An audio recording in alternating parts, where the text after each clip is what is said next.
Bien, buenas noches con todos.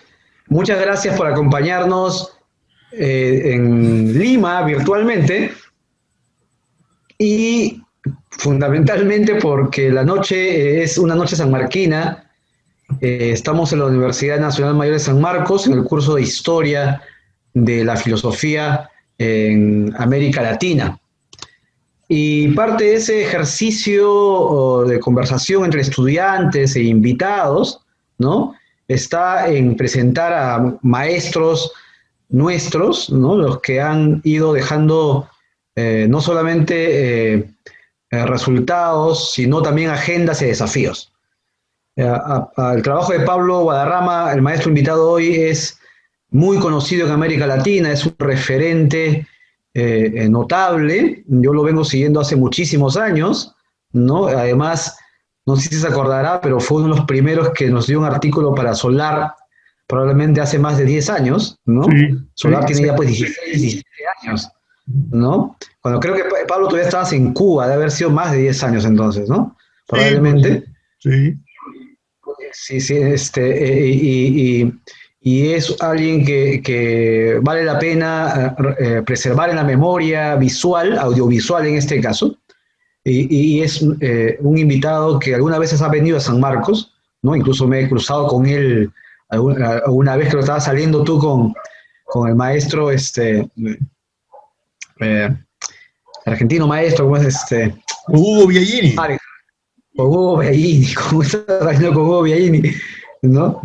Y los veo caminando yo y ¿qué hacen ustedes por acá? Y están, no sé en qué evento habían venido ustedes. Y me había enterado yo porque los veía caminando, ¿no? Parecían en ese caso, pues, dos maestros recorren San Marcos, ¿no? Y en ese sentido es un honor, Pablo, escucharte y un privilegio también para nuestra cátedra de filosofía sobre América Latina y la filosofía latinoamericana se presta en tener contigo un gran referente y uno de nuestros grandes maestros últimos en filosofía. Así que va a ser un placer hoy día tenerte y estamos entonces a tu disposición. Te escuchamos, Pablo. Muchas gracias, Rubén. Yo te agradezco extraordinariamente esta invitación porque para mí Perú ha tenido también un lugar muy especial desde el año 87 que me invitaron a aquel congreso de filosofía en Trujillo, ¿no? Donde incluso compartimos ya con varios amigos, con tu maestro David Sorrevilla, con María Luisa Rivara de Tuesta, con tantos, ¿no? Y luego David me invitó a San Marcos, precisamente estuve una semana dando algunas conferencias por allá. Y luego he vuelto en varias ocasiones, ahí a la Universidad Ricardo Palma también, con el amigo Mario Mejía, que está aquí acompañándome, y con Francisco Miró Quesada, y otros amigos que, bueno, sería una larga lista, ¿no? Bayón, que has nombrado, en fin. Por lo tanto, para mí, realmente la academia peruana, que estimo y aprecio mucho, y en particular la producción filosófica de Perú. A tenor con lo que tú me solicitaste hacer una especie de, si podía hacer un balance de la situación actual de la filosofía, yo me sentí primero incapaz, porque si algo aprendí yo de Wittgenstein es cuando usted no sepa de algo, cállese la boca, ¿no? Y escuche. Pero como me tentaste un poco, yo había escrito algo sobre un balance, ¿no? Y a finales de los años 90, por allá, y luego lo retomé para este otro libro. Pues voy a presentarle algunas ideas para polemizar un poco aquí con los amigos que he invitado sobre cuál puede ser una especie de balance, ¿no? De la filosofía latinoamericana a este inicio del siglo XXI. Pero bueno, primero uno cuando va a hacer un balance tiene que tomar en consideración, ponerse de acuerdo por lo menos, ¿no? En los parámetros o en los instrumentos que va a utilizar para, y sobre todo, ver el orden y ver además qué actitud se va a asumir en el balance. Si uno va a asumir solamente un balance para ver pérdida, faltante, insuficiencia, ya uno se prejuicia, ¿no? Negativamente. Y por el contrario, si lo que quiere hacer es algo para una justificación apologética, ¿no? De la producción filosófica en América Latina, pues también puede ser que el otro extremo también se toque, ¿no? Yo creo que a final del primer milenio cristiano, pues nadie se le hubiera ocurrido hacer un balance, ¿no? De la filosofía en América Latina, porque no existía prácticamente América Latina. Pero a finales del siglo pasado, o sea, del segundo milenio cristiano, sí, parecieron ya los temas de si era posible hacer una, a pesar de que es muy problemático la cuestión de si hay una llamada filosofía latinoamericana. El profesor Rubén Sierra Mejía, que lamentablemente falleció hace un par de meses acá en Bogotá, y que siempre tuvimos con él las mejores relaciones desde una perspectiva analítica, él decía que no existía tal filosofía, ¿no?, latinoamericana, porque para él decía, bueno, si filosofía es lo que se produce, eso no es filosofía, eso es historia de las ideas o de pensamiento, bueno, pero lo más interesante es que Rubén, que conocimos a mediados de los años 80 también, ya a principios de los 90 creó una cátedra de pensamiento filosófico colombiano en la Universidad Nacional y la dirigió hasta su muerte, y tiene una producción extraordinaria. Incluso tal vez por ahí hoy en la tarde vi a Leonardo Tovar, que es uno de los profesores aquí de la Universidad de Santo Tomás, que ha continuado y ha publicado, ¿no?, dentro de esa. Así que aún cuando no se comparta, tal vez totalmente, sin embargo, desde otras perspectivas filosóficas, como la analítica, se ha reconocido que hay una producción filosófica, ¿no?, en América Latina. La otra cuestión es el tema de las periodizaciones, ¿no?, de las efemérides. ¿Qué se toma como elemento para periodizar una filosofía en América Latina? Bueno, ¿y qué se toma para concebir si hay filosofía en estas tierras? Porque todavía hay algunos eurocéntricos que consideran que no, que la filosofía es solamente algo griego, ¿no? Es decir, que ignoran hasta Diógenes Laercio, ¿no?, que dijo que no, que la filosofía ya existía entre los persas, los hipnoteos, los caldeos, ¿no?, el mundo del Oriente Antiguo, ¿no? Todavía hay quienes siguen pensando en lo mismo, ¿no?, de que no. Una cosa es el término filosofía, ¿no?, y otra cosa es como yo le digo a mis amigos italianos, bueno, entonces ustedes creen que los griegos no tenían el concepto de cultura, porque la palabra cultura viene del latín, o la palabra derecho, ¿no? Sí tenían otros términos, pero no, en esencia era más o menos lo mismo. Ahora, nadie duda del aporte griego, claro, y del aporte latino en general a la cultura occidental. Y yo creo que, y eso lo hemos debatido en estos días que hemos estado en otros espacios con ustedes, de que nosotros pertenecemos también a la cultura occidental, pero no somos simplemente receptores, no somos catcher, como decimos en el béisbol, ¿no?, sino también algunos pitchers tenemos, ¿no?, algunos lanzadores, ¿no? Es decir, que no yo creo que ha habido un proceso de transculturación, como diría Fernando Ortiz, no solamente entre Europa y América, sino entre el mundo oriental antiguo y todas las culturas, y más en esta época de globalización, pero es que siempre ha habido esos procesos transculturales. Por lo tanto, nosotros partimos del presupuesto de que la filosofía no es un atributo exclusivo de un pueblo elegido, un pueblo determinado, y que pudo haber aparecido como formas muy específicas del saber humano, cuando se dieron determinadas premisas intelectuales y sociales, y eso lo permite, ¿no? Por ejemplo, yo recuerdo cuando estudiaba filosofía en la Universidad de La Habana en el año 67, Emile Breyer era uno de los textos que utilizábamos, y Nicolás Bañano. Y recuerdo que Emile Breyer tiene una parte que dice, bueno, la filosofía surgió cuando los hijos comenzaron a poner en duda las creencias de sus padres, ¿no? Ahí aparece, ¿no?, la filosofía. Pero siempre me llamó la atención que en ese mismo libro, en el tomo primero, que son 3 tomos, Emile Breyer dice, cuando se refiere a Confucio, que era una especie de Sócrates chino. Y bueno, yo me quedé con aquella, ¿no?, inquietud. Incluso yo recuerdo, yo fui alumno de Justo Nicola, un magnífico profesor que había sido rector de la Universidad de Oriente en Santiago de Cuba, nos daba lógica formal, nos dio lógica matemática, y nos dio también un curso de historia de la filosofía sin que fuera profesor de historia de la filosofía, pero hizo falta y nos lo dio. Y cuando nos dijo eso, desde que la filosofía había nacido en Grecia en el siglo VII antes de nuestra era, yo le dije, profesor, entonces antes que Tales de Mileto nadie hacía filosofía. Y me dijo, no, nadie. Bueno, después me puse a averiguar y resulta que Tales de Mileto no era ni griego, ¿no?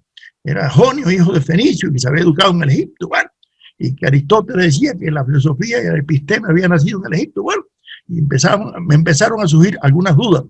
Pero cuando me quedé perplejo fue cuando un día compro un pequeño librito, un andén de Buenos Aires, que se llama Breve Historia de la Filosofía China, de Hou Wai Lu, que dice, Sócrates, especie de Confucio griego.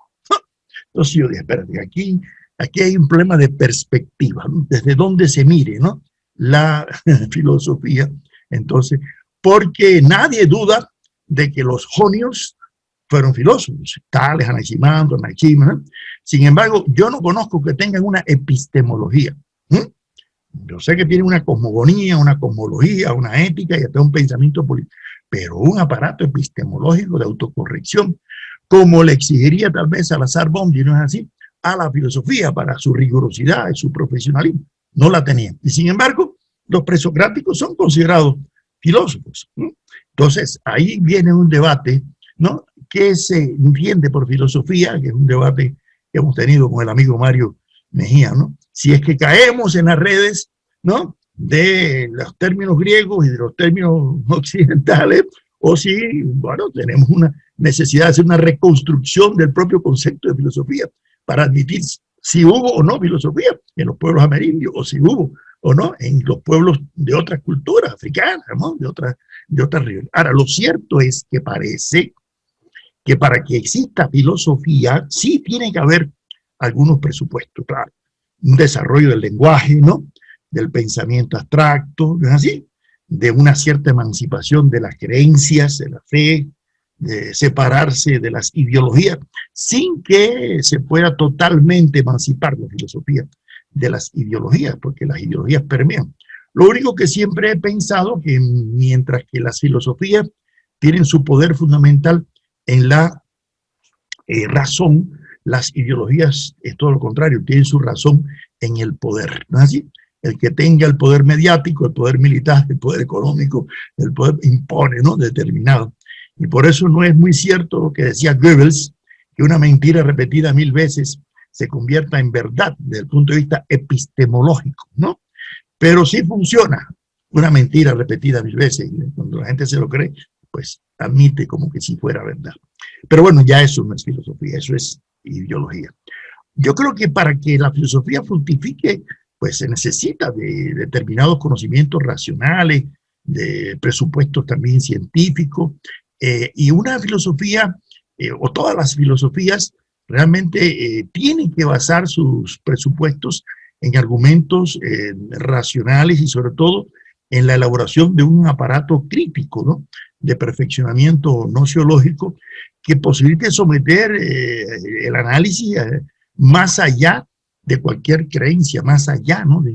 Y yo siempre le digo a mis estudiantes de los cursos de epistemología, cuando digo, bueno, aquí hay que partir de un presupuesto. En filosofía y en la ciencia, la única verdad absoluta que hay es que la verdad absoluta no existe.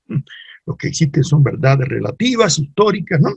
Lo cual no quiere decir que no existan verdades, ¿no?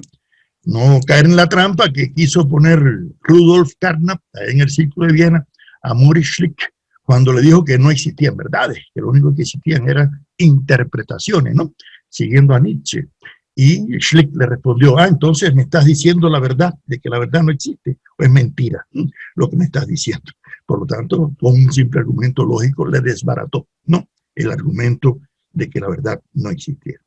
Ahora, yo sí creo que no todos los pueblos han generado simultáneamente premisas básicas para la gestación de filosofía. Unos lo han hecho después, unos antes, incluso algunos lo han hecho paralelamente en el tiempo, pero sin ninguna interconexión. Entonces, y por lo tanto, el carácter pioneril de un pueblo con relación a la creación filosófica va a ser siempre algo muy debatible, ¿no?, algo muy cuestionable, ¿no? Y yo creo que la producción filosófica siempre porta el sello distintivo, ¿no?, de algún pueblo, de alguna cultura, en cierta medida, ¿no?, porque, como diría Hegel, la filosofía siempre es conciencia de su época, es su época expresada en conceptos, ¿no es así? Y estos conceptos no surgen en abstracto, surgen en sujetos históricos, ¿no? Como decía Marcos esta tarde en la otra actividad, de individuos que proceden de una determinada contextualidad histórica, ¿no? No es que las ideas fluyan en un topo urano ahí de manera etérea. Pero eso no quiere decir, ¿no?, que ya estén taradas por esa circunstancia histórica, geográfica particular. Además, yo creo que aunque porten ese sello particular, las filosofías comienzan a adquirir cierta autonomía, cierta independencia. Las ideas filosóficas, y yo hago la comparación con aquella famosa anécdota cuando el cartero le llevaba, ¿no?, a Pablo Neruda, allá en aquella isla italiana del exilio, ¿no?, y le pedía un poema para la novia, hasta que un día Neruda le dijo que ya no tenía, ¿no?, ningún otro poema, y el cartero le obligó a escribirle un poema, ¿no?, para la novia, porque le dijo: mire, es que los poemas no son del poeta, son del que los necesita, ¿no? Y el que los necesita soy yo, en este caso él. Pues a mí me parece que pasa algo parecido con la filosofía. Es decir, que los pueblos necesitan de la filosofía.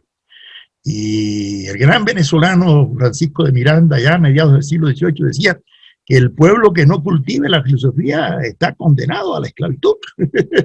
Así que la filosofía es un instrumento emancipador, un instrumento desalienador. Ahora, yo no creo que todas las filosofías en igual grado sean desalienadoras, emancipadoras y humanistas. Yo he sostenido y creo que en la historia universal de la filosofía, desde la antigüedad hasta nuestros días, hay un conflicto, ¿no?, entre humanismo y alienación. El ser humano se ha tratado, y todo parte de los presupuestos antropológicos que se asuman. Si usted asume los presupuestos naturalistas, biologicistas, decimonónicos de los positivistas, ¿no?, de que el ser humano es una especie de chimpancé un poquito más evolucionado, ¿no?, y cae en la trampa de hablar de una naturaleza humana, ¿no?, entonces ya eso es grave. Es grave porque ya está cayendo en un determinismo biologicista que lo obliga a considerar que el ser humano es egoísta, o es individualista, o es un ser amante de las guerras, etcétera, ni tampoco que exista una esencia humana, abstracta, metafísica, ¿no?, más allá del bien y el mal. Yo he sido más, no sé, identificado con el criterio de José Martí cuando decía que hay que cultivar en el hombre lo mejor, si no lo peor prevalece, ya que hasta en el más humilde ser descansa una fierecilla que se despierta sobre todo en las guerras. O sea que en el ser humano hay lo mismo el ángel que la bestia, ¿no?, como Martí insistía. Porque si usted parte del presupuesto totalmente misantrópico de que el ser humano es siempre bestia, entonces no hay nada que hacer. ¿Para qué la educación? ¿Para qué la religión? ¿Para qué las instituciones de la sociedad civil, ¿no? Y si parte de que es un angelito, igual. Entonces, por eso es que propuse un proyecto sobre la condición humana en el pensamiento latinoamericano del siglo XX, que afortunadamente encontré ecos muy favorables en Perú, con la gran amiga María Luisa Rivara de Tuesta, y sacó en 3 volúmenes también en Fondo de Cultura Económica ahí en Perú, ¿no?, sobre las reflexiones de los pensadores peruanos. Y eso se hizo en México, se hizo aquí en Colombia, en Cuba, incluso están los 3 tomos publicados también en internet. Y ahora he retomado nexo con el amigo José Luis Gómez Martínez, que se había retirado allá en la Universidad de Georgia, ¿no?, en Atlanta, pero en estos días hemos reactivado, y me dijo: ya yo me estaba dedicando más a la talla de madera, ahora voy a volver de nuevo, ¿no?, a retomar aquel proyecto de repertorio, ¿no?, del ensayo filosófico latinoamericano. Y ahí están ya publicados algunos de esos ensayos, a partir del criterio de que la intelectualidad latinoamericana ha tenido reflexiones filosóficas sobre la condición humana, ¿no?, a partir del criterio de que es posible, el ser humano es un ser educable, perfectible, culturizable. Y ese es otro elemento que manejé siempre desde aquel librito que escribí con Perelí, de que la cultura no es cualquier vaina, como decimos en la costa, que el ser humano a veces produce excrescencias sociales que atentan contra la condición humana. Entonces yo creo que la filosofía puede contribuir al enriquecimiento de la condición humana, al perfeccionamiento del ser humano. Ahora, también creo que las ideas filosóficas no son un simple producto pasivo. Yo creo que las filosofías juegan un papel activo, ¿no? Y además cumplen funciones epistémicas, axiológicas, éticas, políticas, es decir, muchas funciones. Pero esas ideas filosóficas no permanecen como enigmáticos jeroglíficos, ¿no?, que después venga un arqueólogo, ¿no?, a desentrañar, a descubrir. No, yo creo que la filosofía son armas, son instrumentos, las categorías son útiles para pensar la realidad y para tratar de transformar la realidad. Por eso a mí no me parece que Marx fue muy acertado cuando dijo que los filósofos se habían dedicado solamente a interpretar el mundo, ¿no? Y lo que hacía falta era transformarlo. Yo creo que todos los filósofos de todas las épocas han tratado de transformar el mundo. Por eso Platón, ¿no?, cayó en desgracia allá en Siracusa, ¿no es así? Y Aristóteles cuando cayó al Imperio Macedonio, ¿no es así? Y Descartes por acá, y Fichte andaba con una espada para enfrentarse a las invasiones napoleónicas, y Hegel le servía al Estado prusiano. En fin, que yo creo que todos los filósofos, incluso antes que Marx, tuvieron también actitudes políticas, ¿no? Y cuando Juan Bautista Alberdi en Argentina decía que la filosofía en América, se estaba refiriendo a la de América Latina, lo que ya los gringos nos habían quitado el gentilicio, ¿no?, de americanos. Ya Francisco de Miranda había dicho, bueno, está bien que se queden, ¿no?, con el nombre de americano. Nosotros desde la Patagonia al Darién nos llamaremos en honor al ilustre genovés colombianos. Entonces, hoy seríamos todos colombianos, según se hubiera mantenido la idea mirandina, ¿no? Pero lo cierto es que yo sí creo que no toda la producción filosófica que se dio en América Latina, o que se ha dado en América Latina, ha tenido un carácter eminentemente político, como Alberdi proponía que tenía que tener un carácter político.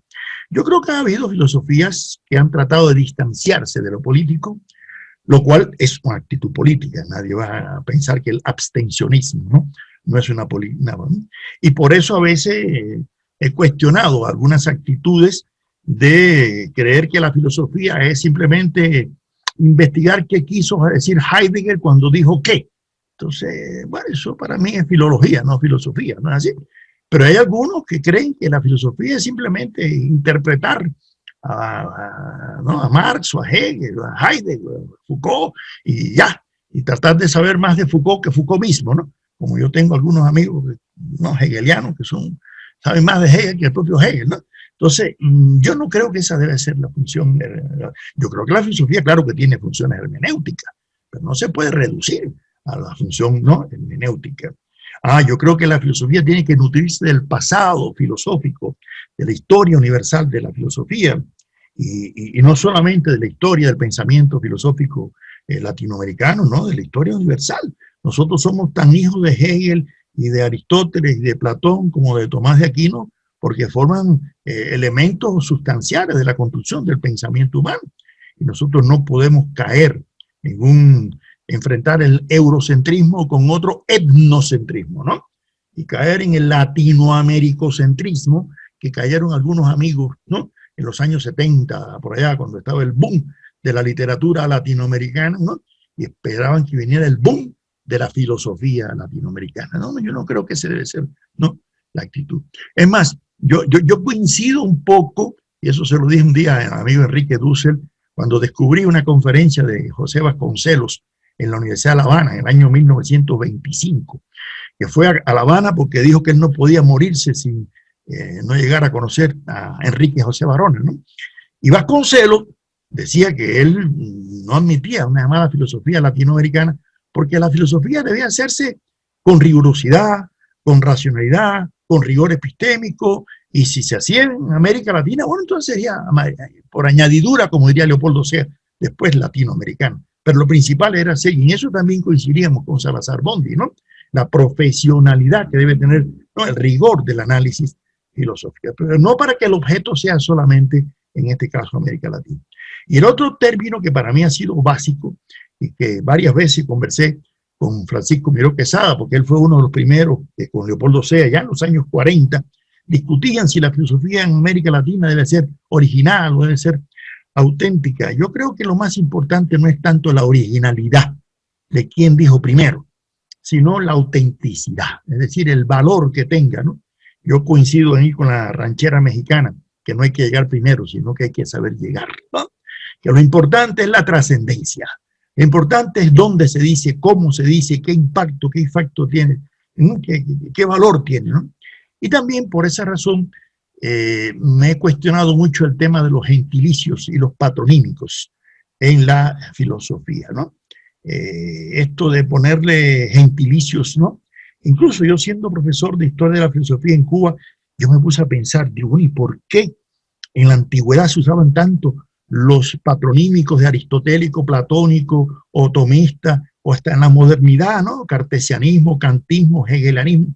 Y luego apareció marxismo, pero después de marxismo yo no conozco heideggerianismo, ni nietzscheanismo, ni popperismo. No conozco la filosofía analítica, positivista, fenomenológica, existente. Entonces a mí me parece que los filósofos más contemporáneos empezaron a darse cuenta de que es imposible reducir la filosofía a un nombre, a una persona en particular.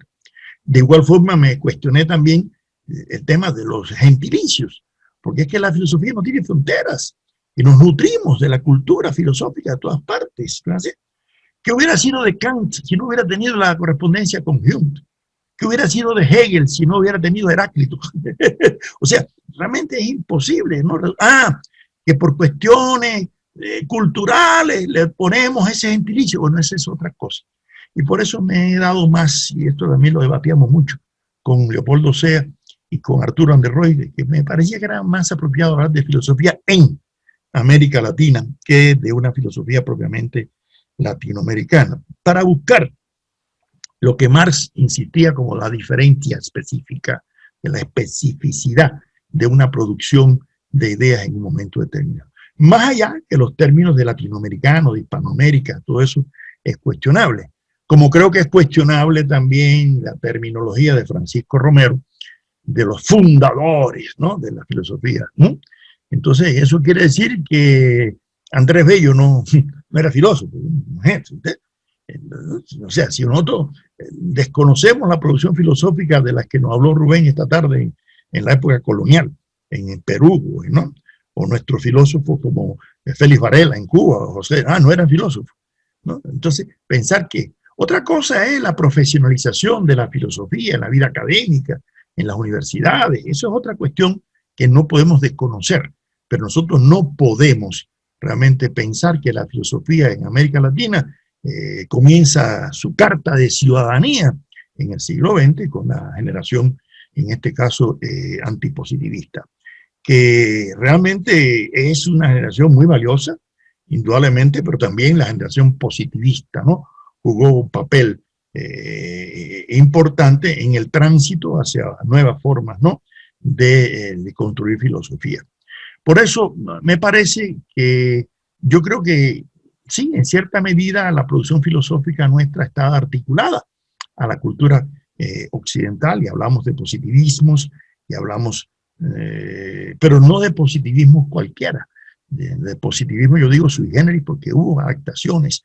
A mí me costó mucho trabajo, por ejemplo, defender en Leipzig aquella tesis sobre Enrique José Varona, diciendo que era un filósofo positivista, pero que era progresista, que era un liberal, porque, bueno, la terminología marxista-leninista dominante en ese momento en Cuba y en la Unión Soviética era que el positivismo era una filosofía idealista, subjetiva, agnóstica, empirista, reaccionaria, enemiga de los pueblos, agente de la CIA, del imperialismo. O sea, no había nada que hacer, ¿no?, con el positivismo. Y yo dije, señores, ¿cómo es posible que José Ingeniero, ¿no?, una persona tan inteligente, ha sido positivista, ¿no?, o Enrique José Varona, ¿no?, así? ¿Entiendes? O sea, yo creo que ¿por qué se identificaron, ¿no?, con el positivismo? ¿Y por qué algunos que fueron positivistas, como José Enrique Rodó en Uruguay, después, bueno, se voltearon en el sentido de que empezaron a ver las limitaciones que tenía el positivismo? Bueno, de acuerdo, empezaron a ver que el positivismo era hiperracionalista, cientificista, que no tomaba en cuenta los factores volitivos, emotivos, afectivos, eróticos, estéticos, sentimentales, de la espiritualidad, y por eso, pero sin embargo, fueron muy honestos, porque Rodó decía, bueno, está bien, ya hemos superado el positivismo, pero hemos heredado muchas cosas del positivismo que no las podemos, ¿no?, abandonar. Y yo creo que toda la generación antipositivista, de un Deusto, de un Vasconcelos, de un Caso, de toda esta generación, digamos, se nutrió en última instancia, ¿no?, de ese pensamiento positivista. Ahora, ¿qué pasa?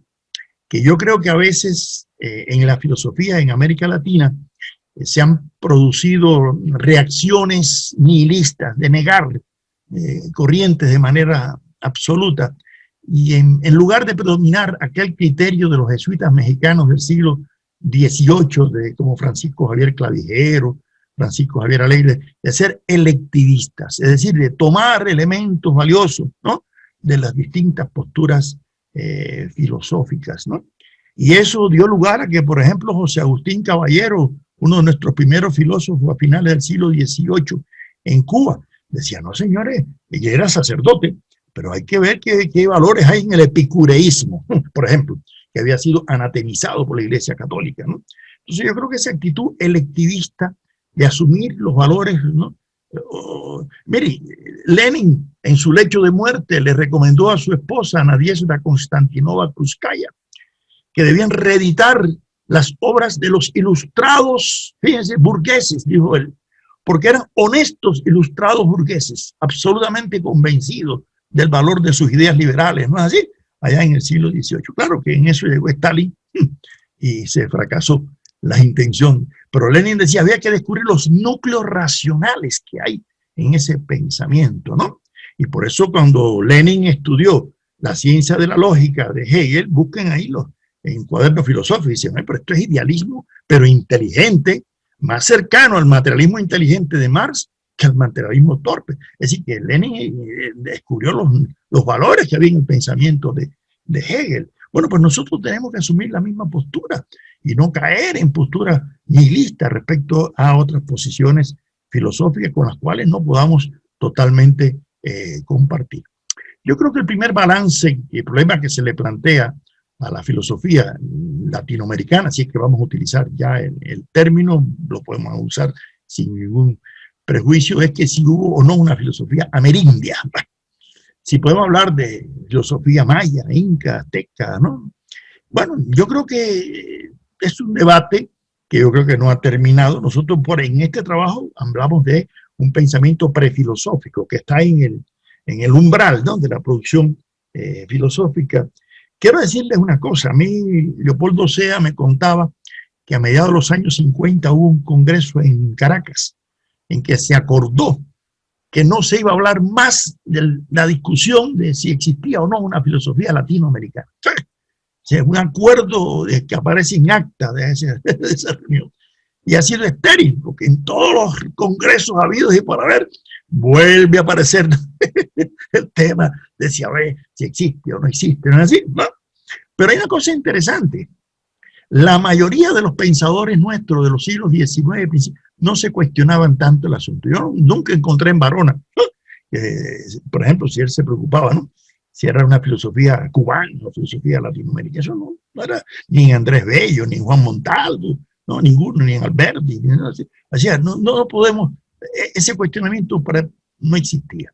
Ahora, nadie duda, ni siquiera los primeros cronistas que llegaron aquí, los cristianos, que los pueblos amerindios no solamente tenían brujos y sacerdotes, tenían instituciones políticas, jurídicas, normas éticas, escuelas incluso, ¿no? Y tenían amautas, y tenían tlamaltines, y tenían zipas, y saques, y tenían, que le llamaban de otra forma. Bueno, esa es otra cuestión. Entonces, lo cierto es que habría que ver si en esos mitos había racionalidad, había logos o no. Habría que, para hacer un balance de la filosofía en América Latina, hay que plantearse si realmente hubo un pensamiento anterior a la conquista y a la colonización, o todo llegó con Colón, pero lo peor de todo es que algunos creen que sigue llegando. ¿No es así? Y están más atentos a lo que está produciéndose en París o en Frankfurt y no en lo que tiene a las narices, porque además son algunos que creen que la filosofía no tiene que inmiscuirse con la realidad de sus respectivos países o de su respectiva región, sino en una postura de neutralidad axiológica weberiana, ¿no?, más allá del bien y el mal. Yo no comparto esas posiciones. Yo creo que la filosofía debe tener un protagonismo también político, también axiológico, ético, también ideológico. Y yo sí creo que en América Latina, desde los primeros cultivadores de la filosofía, e incluso escolástica, le dieron terrenalidad a la producción filosófica, porque no reprodujeron simplemente debates escolásticos propios de la contrarreforma peninsular, sino el tema de la condición humana de los aborígenes y luego el de los esclavos. Óigame, ¿quieren ustedes problemas más de humanismo concreto, de humanismo práctico, diría Marx, utilizando el término que utilizó en los manuscritos, que esos debates de las casas, de Sahagún, de Motolinia, ¿no? de todos los que participaron en aquel debate? A mí me llamó mucho la atención cuando María Luisa Rivara de Tuesta me regaló su libro sobre de Acosta, ¿no? Y ahí la expresión de Acosta dice que se impresionó con que aquellas repúblicas de los incas eran superiores, así decía Acosta, ¿no? En muchas de nuestras, ¿no? O como Pedro Martí de Anglería reconocía el valor, ¿no? De muchas, incluso de la escritura, ¿no? De los pueblos aztecas, y la admiración que sintió las casas por muchas de las formas jurídicas y éticas, ¿no?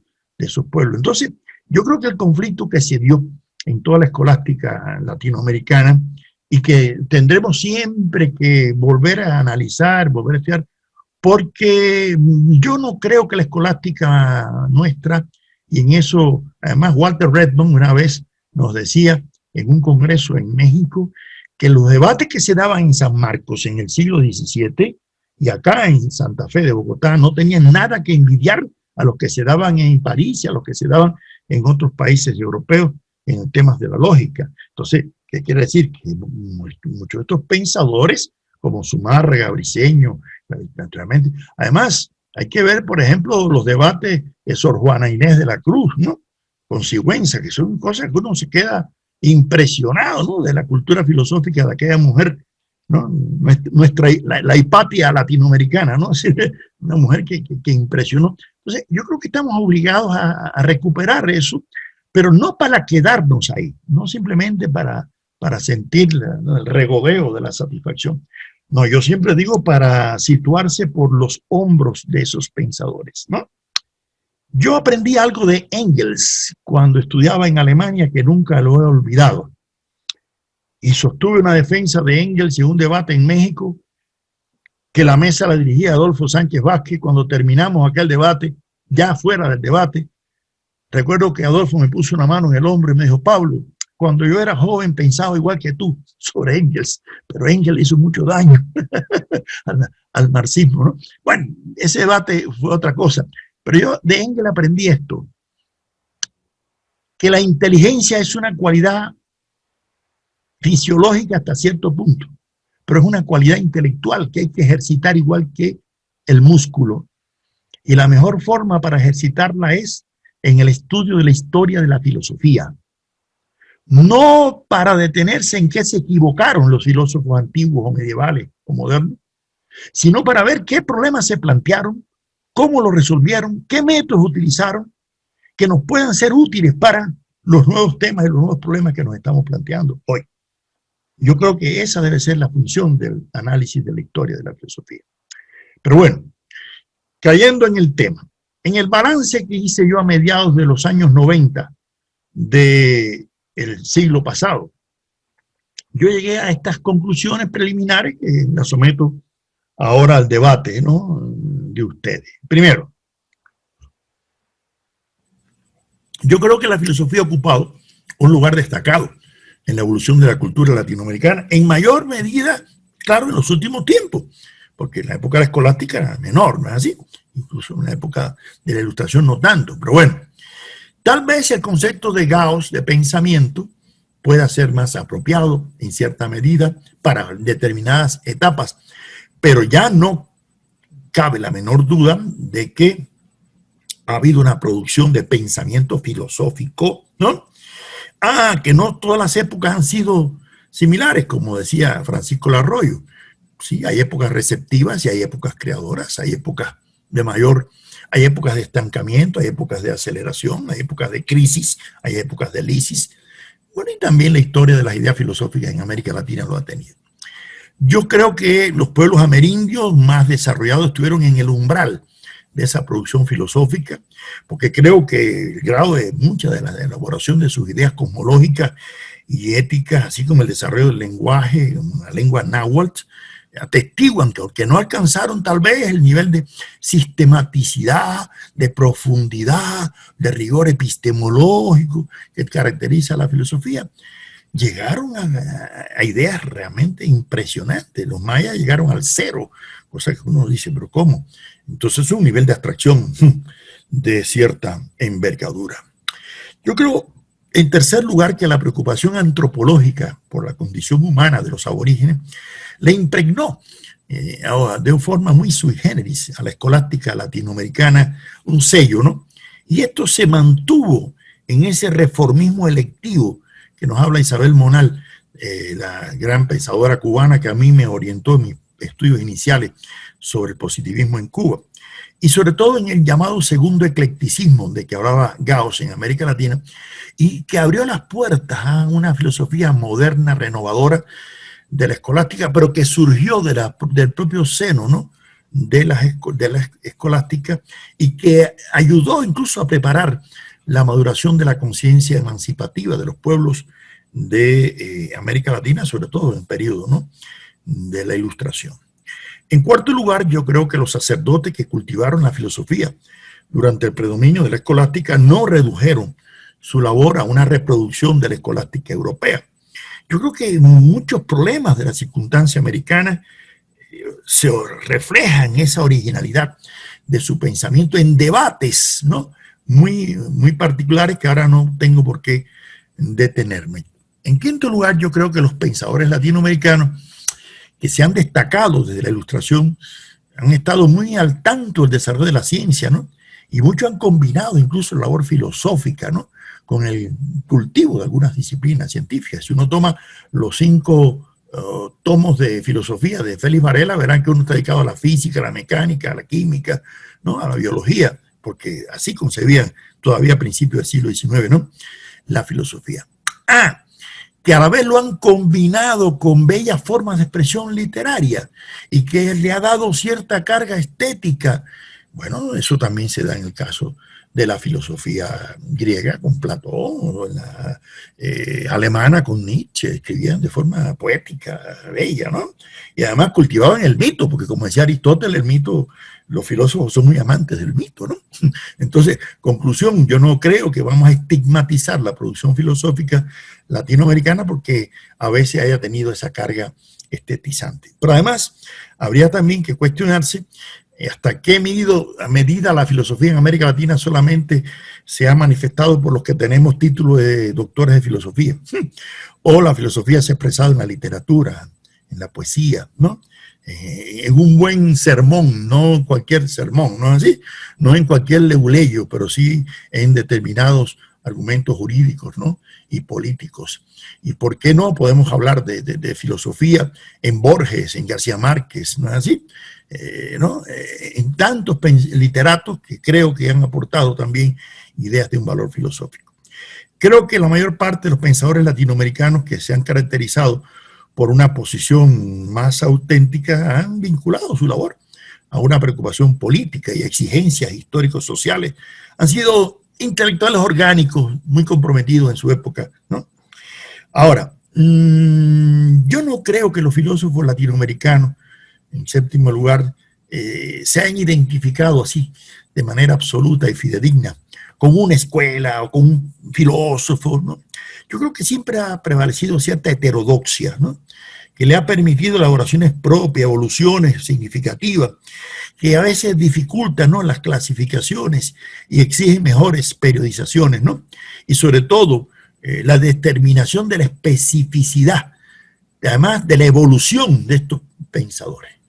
Yo recuerdo mis primeros debates con Leopoldo Sea, allá en su casa en México, era que él no entendía el marxismo en los años 40, y me decía que no, que sí, que lo entendía, hasta que yo le propuse que yo iba a dirigir una tesis de una amiga sobre la evolución de él, sobre su pensamiento, y al final lo aceptó y se publicó finalmente, incluso ganó un premio en México, esa tesis, ¿no?, de Mirta Casaña, que ahora está por Canadá, en que se demuestra, todos evolucionamos. ¿Quién no ha evolucionado?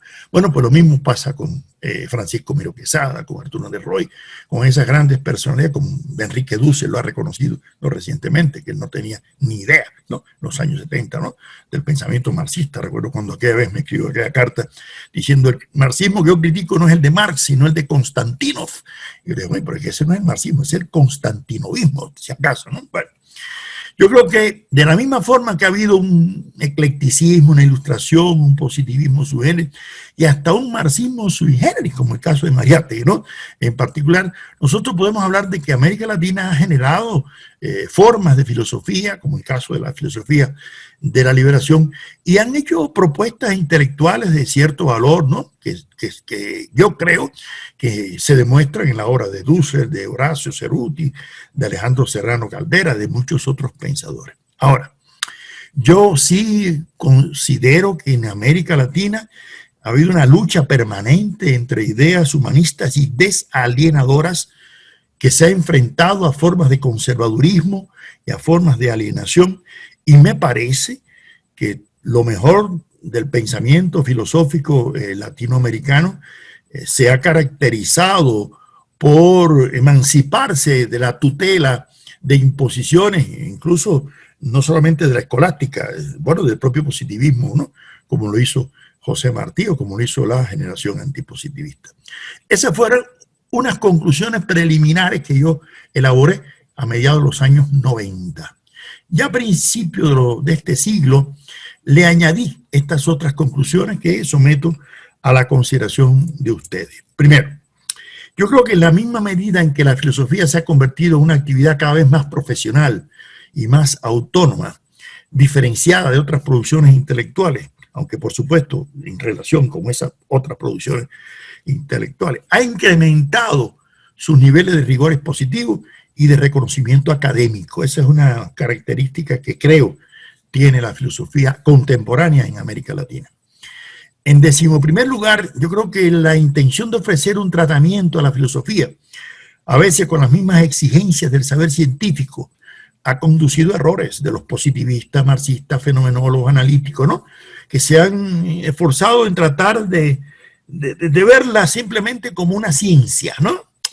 Y no siempre darse cuenta de que en otras corrientes de pensamiento que prevalecen criterios de valor de formulaciones filosóficas, pues va a estar todo en dependencia de lo que se entienda por ciencia, y no podemos negar que hay valores científicos en muchas corrientes filosóficas de valor epistémico, sin que propiamente sean una ciencia. La filosofía, para mí la filosofía no es propiamente una ciencia, ¿no? En 12º lugar, al mismo tiempo, creo que subsiste en menor escala una tradicional consideración de que la filosofía es algo que puede cultivar cualquier persona, ¿no? A veces cuando nombran de rector a cualquier amigo, enseguida en estas universidades privadas por acá se buscan los amigos para que den ética, porque cualquiera puede dar ética, aunque no haya estudiado filosofía, ¿no? Porque eso ya, eso es, o sea, y eso ha desprestigiado un poco a veces, ¿no? La labor filosófica, ¿no? Y eso da lugar a veces a que la filosofía sea considerada como una actividad secundaria o complementaria, no esencial, ¿no? Y que ha atentado un poco contra el prestigio, ¿no? De la profesión filosófica. En 13º lugar, yo creo que han habido algunas interpretaciones erróneas sobre el objeto y la función del filosofar. Y a mí me agrada mucho ese término kantiano. Yo creo que no se aprende filosofía, sino a filosofar, ¿no es así? Y que ha conducido a considerar que el profesionalismo implica necesariamente una desvinculación con la vida nacional, con las exigencias sociales, ¿no es así? Y yo creo que esta postura subestima que la producción filosófica más valiosa y más aportadora es aquella que se ejercita en una adecuada hermenéutica con la realidad, y no simplemente, ¿no?, con otras formulaciones teóricas, ¿no? Y por eso yo pienso que toda filosofía genuina, pues claro que tiene que desplegar una función hermenéutica, ¿no?, con las formas anteriores del saber en todas sus manifestaciones, y no solamente del filosófico. Pero reducir su labor a esa tarea, eso conduce a esterilizar la labor del filósofo, ¿no? Y no falta razón a quienes ven a veces en la filosofía un juego esotérico, ¿no? De una élite intelectual alejada del mundo en que vive, y esa dicotomía entre la que se acentúa el contenido universal de la filosofía y lo que se exige una mayor vinculación con lo nacional ha producido aquella bifurcación que hablaba Francisco Miró Quesada, ¿no? De entre posturas asuntivas y afirmativas en la vida filosófica latinoamericana. Creo que en el 14º lugar, que en el pasado siglo XX, producto de todo el incremento acelerado del intercambio cultural con los filósofos latinoamericanos, se fueron insertando mejor, ¿no?, las discusiones filosóficas, ¿no?, en los congresos, al conocerse mejor las obras, a circular mejor las obras. Luego, cuando aparece en Internet, yo recuerdo que a mí me decían que en los años 50, cuando empezaron las sociedades de filosofía nacional, era imposible en un congreso sentar en una mesa un analítico con un metafísico, un fenomenólogo o un positivista, ¿no? Pero bueno, ya después en los últimos años no fue así. Y hoy en día eso es normal, que haya, ¿no?, alteridad y tolerancia filosófica, una cosa elemental. Me parece que en los inicios de este nuevo milenio se ha incrementado el grado de autoestimación de la producción filosófica, ¿no? Y ya no preocupa tanto a los filósofos si sus ideas deben ser consideradas seguidoras de una corriente o de un discípulo afamado, ¿no? Sino que la preocupación principal es que las ideas filosóficas se correspondan con las exigencias teóricas, ¿no?, de una actividad apropiada, tomando en cuenta aquello que planteaba Einstein, ¿no?, que no hay nada más práctico, ¿no?, que una buena teoría, ¿no? Y por eso yo creo que en ocasiones se combinan disímiles herencias de pensamiento con determinados discursos, ¿no? Y por eso yo incluso a veces a mis estudiantes, cuando les digo las tesis, les digo, mira, no hagan declaraciones de fe epistemológica, eso es grave, de que yo voy a hacer esta tesis desde la fenomenología o desde la hermenéutica o desde el marxismo, porque es que uno ha tenido tantas influencias que, bueno, es igual que yo soy reacio a dedicar mis libros, ¿no?, a algunas personas, porque tendría que agradecer eso a mi maestra de kindergarten, de primer grado, de bachillerato, de profesores de la Universidad Central de la Villa en Cuba, de La Habana, de tantos lados. Entonces es mejor ser un parco en eso, ¿no? Yo creo que las huellas de la reacción antipositivista que se dieron a principios del siglo XX aún se dejan sentir en la vida filosófica latinoamericana, ¿no? Y da lugar a ciertos errores que produce cierto sectarismo, ¿no?, en determinados, y no se comprende realmente la visión ecuménica que un final debe tener la filosofía.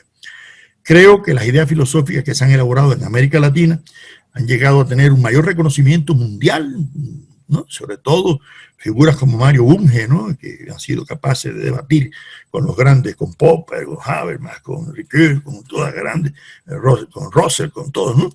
Entonces yo creo que vivimos una época en que el vaso no está medio vacío, sino está medio lleno, ¿no?, con optimismo, ¿no?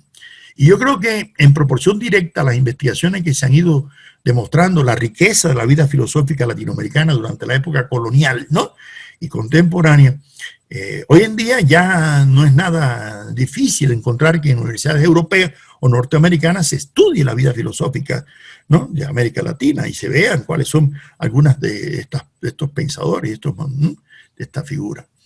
Creo que el hecho de que también algunos filósofos latinoamericanos hayan tenido éxito en algunas universidades prestigiosas de Europa o de Norteamérica, no voy a empezar a citar nombres aquí porque se me va a quedar algún amigo fuera y se me van a poner bravos, ¿no? Pero hay muchos que ya han tenido ese reconocimiento intelectual. Por lo tanto, yo creo que un balance, incluso hasta cuantitativo, de la vida filosófica por la cantidad de facultades de filosofía, centros de investigación, institutos, revistas, editoriales, que demuestra todo eso. Señores, que hay una vida filosófica extraordinaria en nuestro mundo latinoamericano contemporáneo. Por eso, para terminar, yo creo que un balance pormenorizado de siglos, etapas, corrientes, problemas, nos puede llevar que en la actualidad podamos sentir orgullo de la producción filosófica, ¿no?, latinoamericana, ¿no? Y claro que este discurrir ha sido con tropiezos, con crisis, ¿no? Pero no podemos hablar de auguros apocalípticos de la filosofía. Al contrario, yo creo, cada vez me convenzo más de que ha habido una respuesta, y ahí doy una serie de textos que hoy en día podría actualizar, de estudios muy serios, ¿no?, de la producción filosófica latinoamericana.